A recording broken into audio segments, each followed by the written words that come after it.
how to get your 1099 form from DoorDash.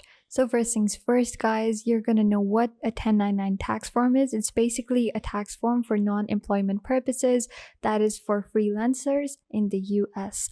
So, and for that purpose, before you're gonna file on your taxation stuff, you're gonna note that your Stripe account is what is linked with your DoorDash account.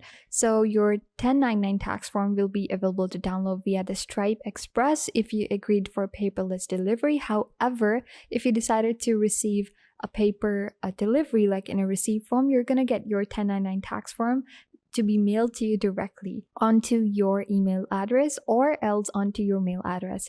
And you're gonna have to allow 10 business days for that to be done. So you can just DoorDash will file your 1099 tax form with the IRS and relevant state tax authorities, and then by the tax returns, you'll need your tax form to file in your taxes. So this is it, a pretty easy way for you to find out where and how you can get your 1099 form from DoorDash, which is into your Stripe Express account, or directly it's going to be emailed to you. I hope you find this video helpful, guys. Be sure to leave a like, comment down below, and also subscribe.